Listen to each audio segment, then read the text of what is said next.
There are so many brands out there online, and customers right now are overwhelmed with options. So, how do you differentiate yourself? Well, knowing the best way to position your business and your products can be the difference between blending in and making that sale. And this is why it's so important for you to create a unique selling proposition that can help guide your branding and marketing choices. So keep watching. I'm about to tell you how to come up with a truly compelling, unique selling proposition, and that's going to help you stand out against your competitors.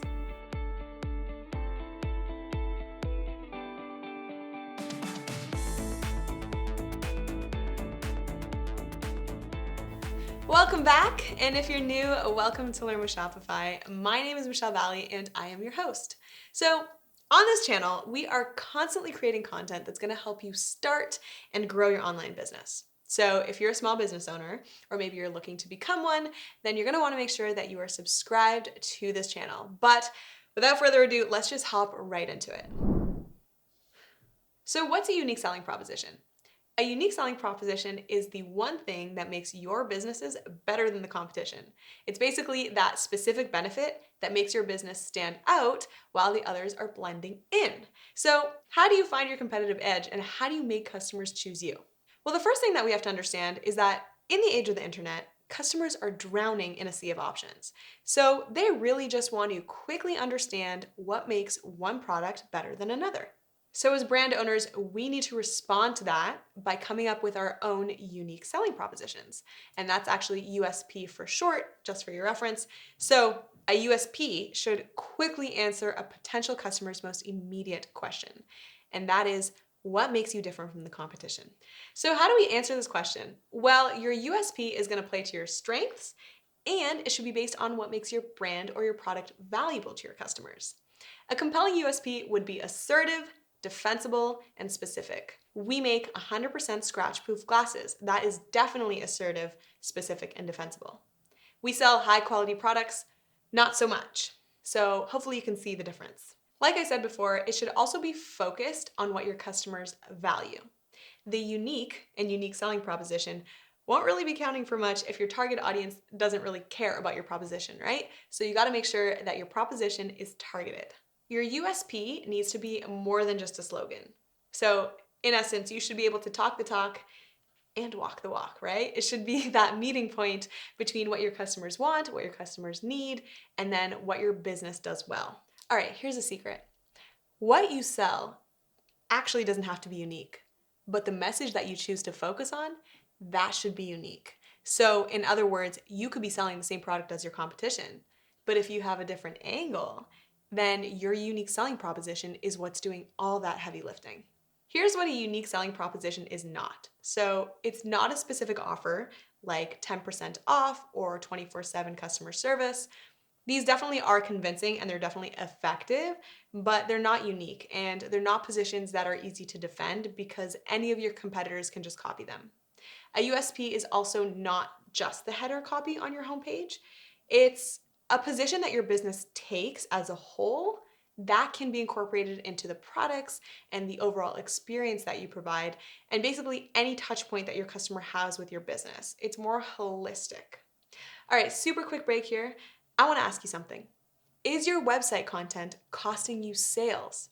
Learn how to improve your website copy with our free curated list of high impact articles. So I'll leave a link for you guys in the description box below to get a free reading list on copywriting tactics for entrepreneurs. All right, back to it. I feel like the best way to understand what makes a powerful USP is by looking at some examples. So I've actually created a list of 5 examples of unique selling propositions that are just getting it right. So let's take a look at these. All right, so let's take a look at Knix. Knix's unique selling proposition is that they are the most comfortable intimate brand on the market. And they're actually able to back that USP up by selling innovative products like period underwear. So these intimates replace pads with leak-proof protection, and they make your monthly cycle more comfortable and more convenient. So they have other products like wireless bras, for example, and that just further enforces their claims. So for you and your brand, you can think about how your products can innovate to be able to make bold claims like Knix. Death Wish Coffee. So, a lot of coffee brands out there are claiming to have either the smoothest or the richest cup of coffee. But Deathwish is doing something different. They chose to brand themselves as the world's strongest cup of coffee. And they're basically just catering to those people that just need that extra kick. Deathwish Coffee is a great example of developing a product based on a unique selling proposition that other brands aren't already doing. And they truly make this messaging visible everywhere. They have it on their site, they have it on their packaging, and they even have full refunds for anyone who says that their coffee isn't bold enough. So for you and your brand, you can look at what they're doing and really just emulate that. You can consider including your USP at multiple touch points, just like Deathwish Coffee is doing. Muse. Muse is a perfect example of why you would still need a USP even if your products are truly unique. So the product that they make provides information about your brain's activity as you meditate. And as it stands, they actually have no competition. There is no comparable consumer product out there. But actually, in this case, their biggest competitor would be the status quo. So that would just be, regular meditation without a tool. So naturally, their USP is around using their product to get the most out of meditation. And they definitely build a strong case for this all over their product pages, on their About Us page, and just all over their site. So what that means for you is if your business and your product offering is truly unique, it is definitely still important to have your USP. Taylor Stitch. Okay, so Taylor Stitch is an interesting one. They are a clothing company that uses crowdfunding to develop their new products.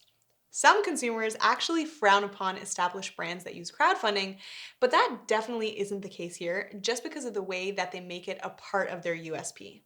They immediately let customers know that with crowdfunding, they're saving 20% off, and by pre-ordering, they're actually making it better for the environment. So Taylor Stitch is just a great example of successfully turning an unconventional business model into a competitive edge. So for you, you should be narrating your story in a way that is positive and valuable. Now, whether that applies to your supply chain or other areas of your business, your USP should be supported by positive storytelling. Inkbox tattoos. Many temporary tattoos are really intended for kids and they have childish designs, but Inkbox definitely takes a bit of a different approach. They offer designs for people of all ages. Their unique selling proposition is that customers can express themselves without the commitment and without the high cost of permanent tattoos. So I love this because this really breaks through that stigma. So as it applies to your business, if you're selling a product that has certain connotations, then you can use your unique selling proposition to tackle stigmas and change consumer viewpoints. Now that we've looked at some examples of strong USPs from other businesses, you might be wondering how you can go about creating your own. Every USP is going to be unique, but that doesn't mean that there isn't a process that you can't use to put yourself on the right track. So here's how you can write yours. First, make a list of all the potential differentiators of your brand and what it is that you're selling. And also get specific. If you want to make breakout products or memorable marketing messages, you're going to need to be specific. This is because breakout ideas solve the exact right problem and communicate that benefit to their customers in their own words. Next, research the competition. Who are your competitors and what are their USPs? And then look for gaps where you could potentially introduce your brand differently. Keep in mind that products in the same category can be positioned in wildly different ways. So even two identical products can be positioned very differently. Once you have some angles in mind, compare your most unique angles against your audience's needs. Maybe your customers' needs aren't being met, and if not, how can you meet them? Do your customers have any pain points that maybe you can solve? After you've settled on your USP, you're going to want to think about ways that you can apply it across your business. From your brand name to your return policy, you can really reinforce your USP and just weave it right into your business. And it might also help to express it in a statement so that you can just get it down on paper and understand it fully. So use this formula. Your brand offers product or service for target market, 2, value proposition. Unlike the alternative, we, key differentiator. So that's a bit abstract, so let's just try one for fun. GoFetch offers the lightest frisbees ever made for over-energetic dogs who want to go further faster. This won't be exactly what you advertise on your website. You're going to want to finesse that copy, but it should definitely help you clarify your USP. Unique selling propositions, defining your competitive edge. A USP isn't just a persuasive line of copy on your homepage, it really is how you position your products or even your entire brand to the world. So don't forget, your products don't have to be completely unique in order to have a strong, unique selling proposition. So don't let that daunt you. Instead, what you can do is look for a spot in the market that's more or less untouched by the competition. Coming up with your unique selling proposition is definitely an exciting time. At this stage, you get to think about how you can dominate a corner of your niche and really flex your creative muscles. So that about covers it for today's video. Today, you've just learned how to create a unique selling proposition that will take your ideas to the next level. If you're looking to start and grow your online business, Shopify is offering a free 14-day trial and there's no credit card required. All you have to do is click the link in the description box to get your store set up in minutes and bring your beautiful brand to life. If you haven't already subscribed, make sure that you are doing so. Also, if you found this video helpful, make sure that you're giving it a thumbs up so that I know what kind of content you guys like. Also, if there is some sort of a topic that you want me to cover in the next one, make sure that you're leaving it in the comment section so that I can check that out. Other than that, hopefully you found this video helpful. Thank you so much for watching. I'm your host, Michelle Valley, and I will see you in the next one.